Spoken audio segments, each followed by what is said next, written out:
Bunyame uye uniche uyere. Wallahi. Wati wingi ukakala yae kiyabu uyere. Wallahi. Ndeka hero bala foni ala koma. No. Ni salam na alkiyama. Ala bi sarafana. Silo je ko ya. Fere ta nefe ka dodo. Awa. Kaseka ukanyana maya ketine barala. Barabara. Nisi yaye mshoro. Jasa ukona salifu na ngoya. Wallahi. Bara ina bora dile kama. Nindo. Ukumana. No. Alisa mafu yu uchesre. Okaga. Okaga. Makama tere. Ngo ala kama. Odo. Ale bara ina yake makama. Ati yale. Niye bara ina kimi ta aposhe baba. Nene mi sabu fo be ala bla. Bibo. Nene mi sabu ke bi ala bla. Babla. Tawli. Onga ibina yoro do la kanu do kama. Kudu. Ni farale kanu mana. Ke tama fu. Wallahi. Asaka matrafa. Kama ngafu ni duye. Yame. Uchesri. Na Allah sona. Yame. Bara yi. Abika bukata ta. Kudu. Ukora furka cheya. Wallahi. Amasa jiso. Ni yele ni nga ni mo go siralo. Ne ba fa sirame. Fandar siralo wi. Wallahi. Bara amu mara ke samosa.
do intara dula ay nga ma do para du ko bagini ma bu dubula ay andana se suffisait akwa assalamu alaikum ayana akwa suffisait na me bayindi mo ikati ko subhanallah suffisait ba na akwa barkatna ay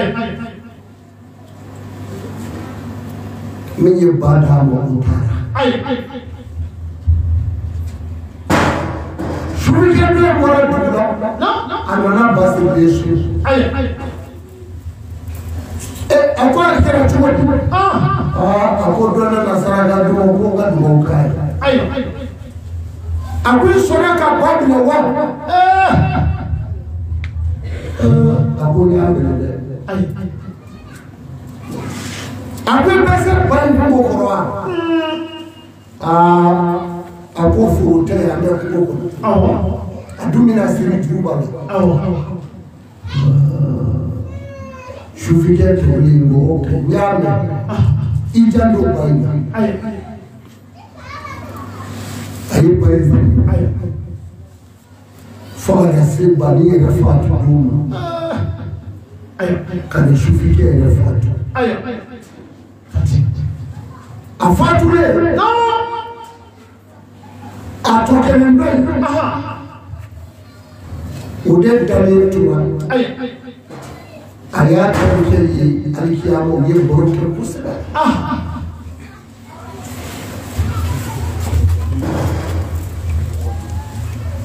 tarika ngama awode bide fatwa imana bole la kabula imana bole la kabula ay ana ko tarika imama no ye mi fatwa hosoba akoni ya ne mana bua ila kabudo la ne ba do ma presse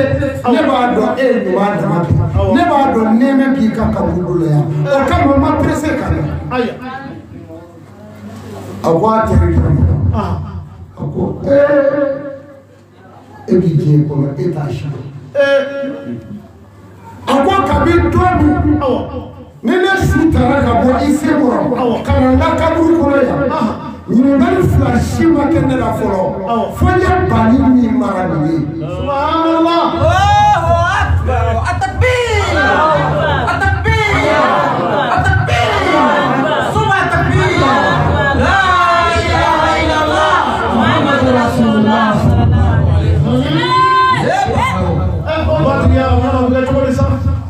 subhanallah ako kabiri fatura ndale bɛ ya san naani ye nin ye diɲɛ san jati la ne de bɛ ka ɲininka mɛlɛkɛ min mana na o de bɛ na sigi ka wuli ka sigi ka ɲininka bayi ma don mɔgɔ ka fɛn dɔ tile kelen yan.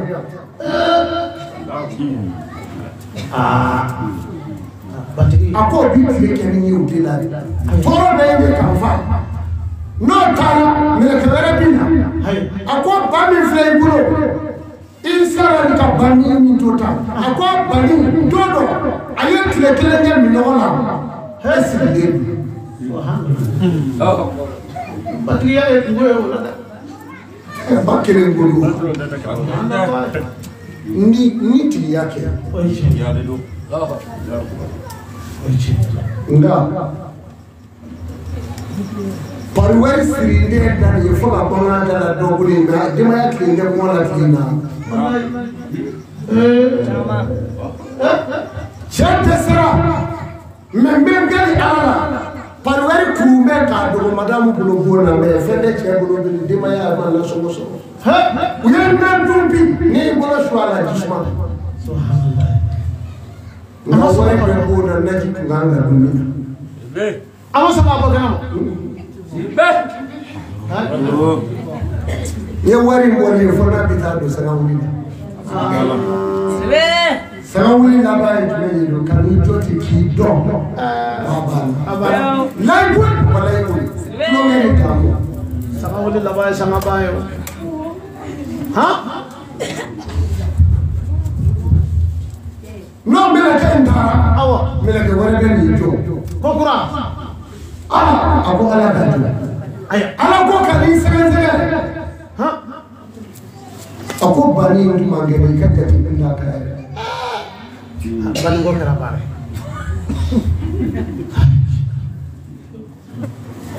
ha nzere tuwa ka furo wuli ka ban ka juda ikana daba bi ta yiri kini la wallahi tuwa bi tu fa fo ni wuli na beti papu ni nwanji wallahi foka ko wati ka kana wallahi nga bineli wati marasi no kele na yo tige pusami da pati adami sinte kare da do era be wo la do ni do akala bo Allahu Akbar. abba ka usan no shi wa aha ay ke ala fe wallahi misi bi bara la fa dumuni tini uti fu ba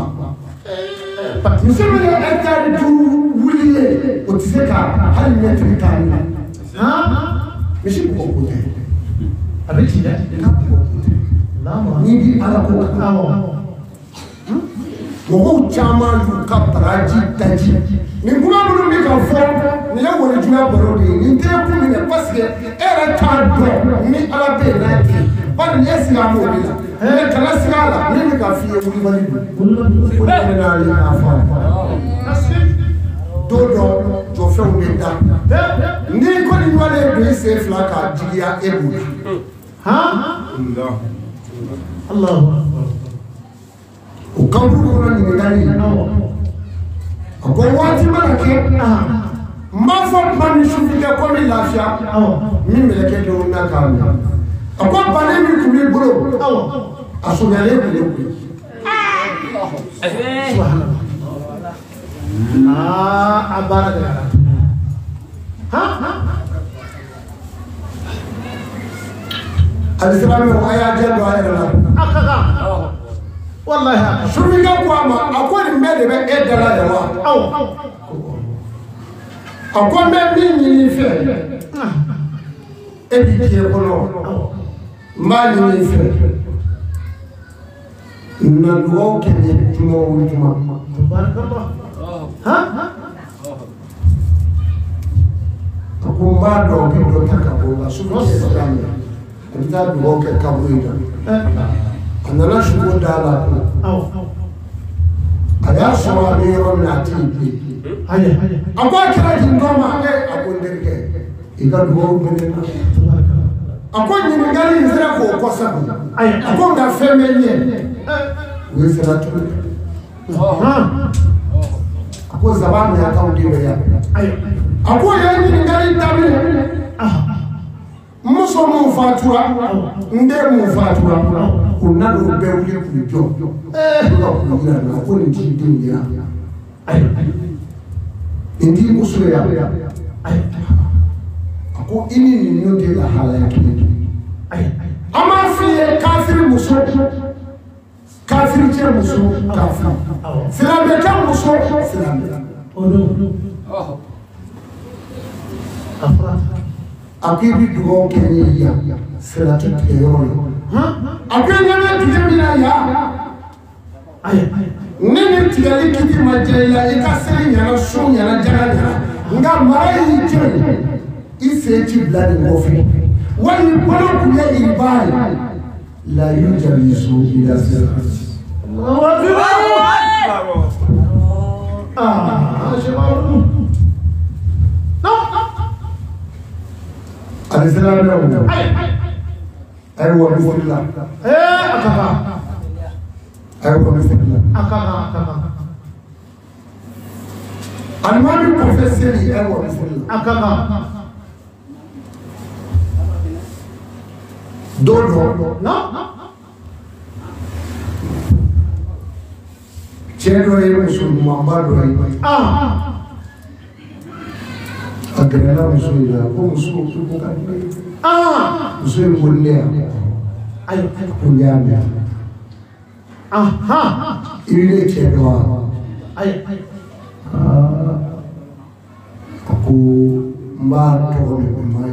ayo o bole che de bi misri sidi wala almanu muslim tagat le pinani sedi che ko ni clara le pinani ibinna yemi ni ve ni su hadi man yatiki usul ni Israel ba ko chengu yami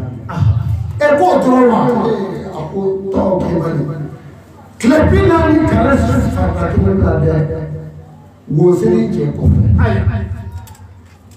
chetara ishwaka fitritika ko safutika ko sirfatika ko la fitritika fayitika ay klepina ni tafara jorna chenyi na mare abinyina noro ya goshi abina wodo do bolo do fa muso yafu karsa ay anfara chibi madu abo chibi mai ne ne fara mi mo ako memi ni bi ala de ni yana ala ye wallahi yana ko tuwala ko mi ala ni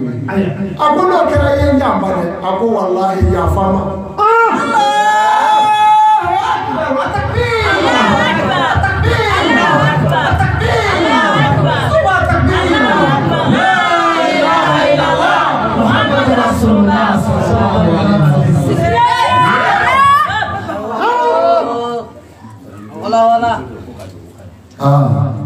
Kod bokera alislamo ni de Allah subhanahu wa ta'ala jori ni selima mo gomani tugula iga seri na fama kuyade na fama boyo o kama bangana dobe shinga foti ko seri tisila no foko chetuja awa bimaru lego seri tay ay ba woni hadu munye iyo ko yake di seri era de islamiyya nga ni seri ti dolbi tola o kuma na en seri tumanga awa bimaru nindo wala nindo ni ko seri ti islamiyya ayo mo na doyo ni chami fara ni ama mo ni ora wa ono ro shama bi ayo mo ni wallahi akata afotro ni seri ke kata kasam kile hage sorala ka kalo hage so ka sa hage so wala tugu mi mela e ma se ko dabla e o kuma en seri manga wa hamba ko nyai o kuma seri to kasira be ko o de ka da to di uniform wala ya fo ko ida bara imetra di da islamiyya to ne seri yo odo ma bi ni ka seri da ni ka seri ma ya ka futi ni ga bi Allah nga jogo no ba to ni nga ni taki la sigi re jogo do ko ko ni wala bu fo le fle ala ya ma do ta olu ti no me ro e so ni wala musuti tajena e ka jefle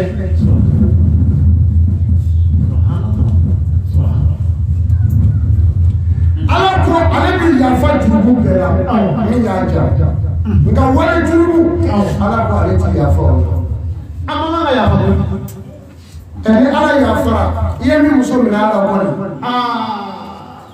ate e ko a taara kalama nka ala b'a kalama ni ala b'a si ala b'a si o kama ni jɔn o jɔn cogo y'o ye an mako sara pewu ala ka dɔn n'an yɛrɛ ya rabbi o de kama alimami bɛ ka dugawu kɛ wa se yatina afsa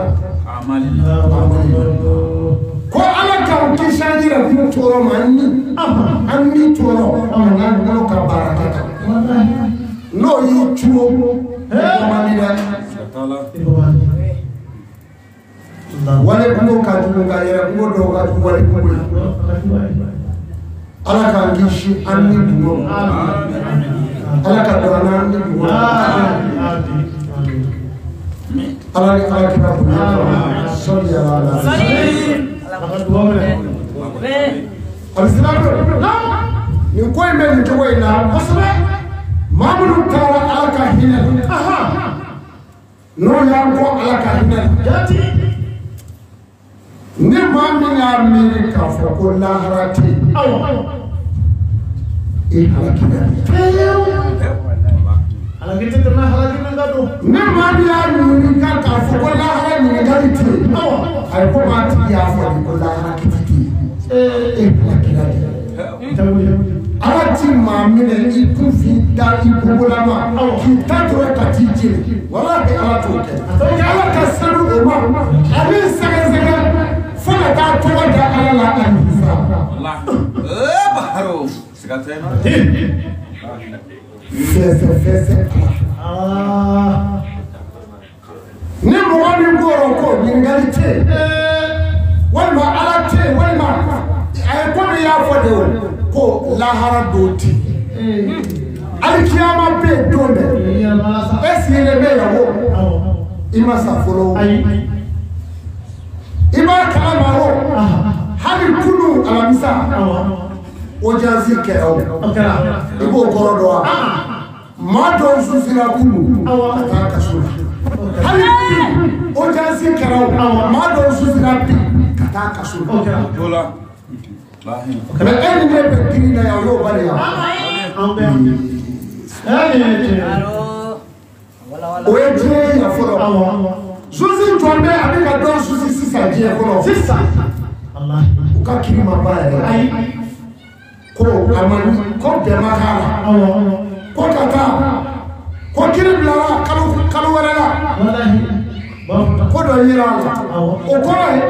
angana tinta tuguni ka hadedo wallahi na fara la ko laha ko kaburu kuno ko ni ngalite do borani no be kana sirilaw subhanallah ala ka dadu je ya rabbi ala ka katine ala ka amin ala ka katine ala ka sabati ya rabbi ala ka sabati ne hakika amin ala ka kishi joro ni nawa kira katine ala ka taka joro ni nawa ala ka kira kuna kama wala malika ya rabbi be al-islam la griya do yara la griya do yara dugukolo sanfɛ alikiyama kiti min bi bonyana bɛɛ ye alikiyama diɲɛlaba ye aya min y'o dama alikiyama i bɛ taa sɔrɔ jaanimɛ min jaanimɛden ka ca ka tɛmɛ siya bɛɛ kan min y'o d'i ma diɲɛlaba tile in na jaanimɛ min ka jugu bina jama ka ca o ye sɔrɔ ni o jugu jaanimɛ Allahu akbar o de ye jama ka ca o kɔfɛ jama min ka ca ka tɛmɛ sɔrɔ ɲini cogo jaanimɛ o ye jɛnɛya jama ye siga tɛ nin fa ye nɔnɔ bɛ ɲɔgɔn o jamakulu fila o ye ɲɔgɔn ye o ye tiɲɛ tɛ o kɔfɛ jamakulu min ka ca ka fara o kan kosɛbɛ Hashidi jamakulu datunga imam o jamakulu sabanan wallahi jamakulu min ka ca bi jaanimɛ kɔnɔ joona ma kɔfɛ kumakɛlaw katala ka ɲuman f'i ye ka ɲuman f'i kɔfɛ o jamakulu ka ca i b'o dɔn wa nami ma tu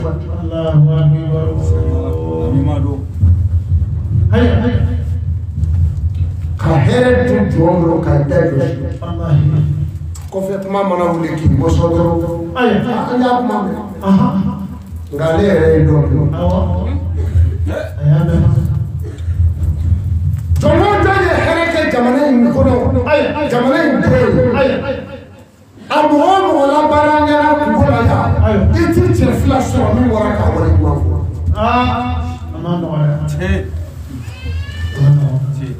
o kɔntɛrɛ a bɛ kɛ i defamaga o bi kola so ma président Kunturu kɛlen ka ɲumanya kɛ a ka jamana kɔnɔ a ma maa fa a ma foyi mais o dɔw yɛlɛmalen jamana in na yan ni farati i bi ko dɔ sɔrɔ a nɔfɛ baara terikɛ kun ye o tɛ hɔrɔnya kɛ cogo ye est-ce que o b'o de kɛ maa o maa ye ɲumanya dɔ kɛ nka juguman la bɛɛ dɔ kɛ Ala la bɛɛ dɔ kɛ bɛɛ dɔ kɛ Ala la ni Ala kumana sisan o de kama n'o de fɔ n'a fɔra a ye nso bugɔ i ka Bamakɔ yan nso mɔgɔ kusa bɛ minnu bolo Ala ka kuma Ala b'a fɔ wo ko minnu nso min bɛ ka jeni alimɛtiri takali bɛ min bolo ko a y'a fɔlɔ olu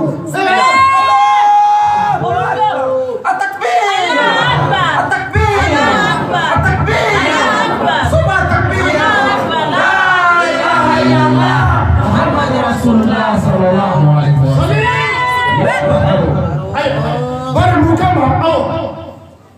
nin bɛ suguba kɔnɔ ye ninnu jɛra ka élément dɔ kɛ k'u lasigi o sɛtiri dama y'a fɔ ɲɔgɔn ya zo kuntigiba a b'a feere nin hakɛ la an y'a ta den kelen kelen an y'a den kelen kelen ta 1000 donc n'a y'a ta 1000 an ka passer magasin saraw a n'o bɛna bila yan an b'o bɛɛ fara kan donc an b'a feere den kelen 1000 Allahu Akbar belebele wa saba n'o ɲɛ wa saba olu kɔni b'a dumuni fɛn min b'i ta o de kama telefɔni bɔ kuma la ne ka maa dɔ bɛ yen ko ne ma ko i bɛ se ka telefɔni ko affaire kɛra n ko affaire yi bɔ n ko n t'o ɲɛdɔn ayi a ko a b'i ta aw ka jamana kan yan k'a b'i ta yan a ka wari 300 kosɛbɛ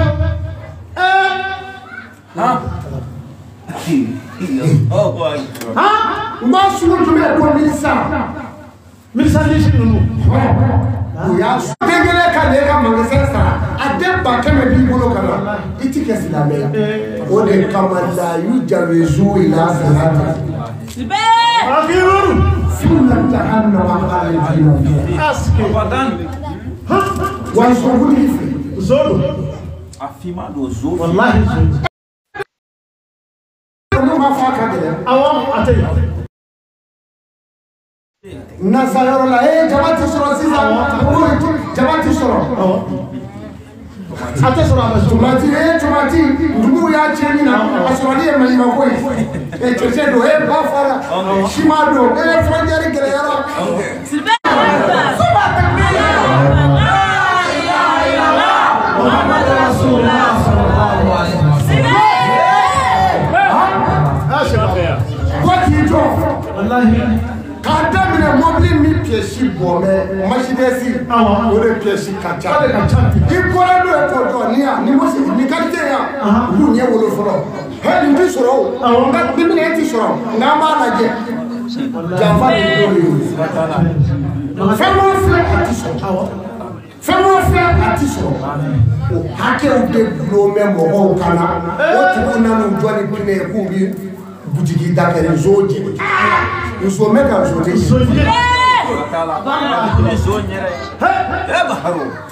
ninda e pina ningelenya ninda e magasin fale eme jamana ma yara ni suwaru gelenya ati soro suwaru sira wa woro fla nga masha Allah jamana mu yara la jamana fama la di kata soro magasin do pakembe suwaru la ibi boya ibeli ka boya fo plaki la no ala hali siga la ka suwaro fa tori akara ka sa bunga ma ai tanga awa be disero na desera manga ida wallahi yes na be wo tatala tete ndo para amana ko ni mala pe tani ba ko na me ya be kera ni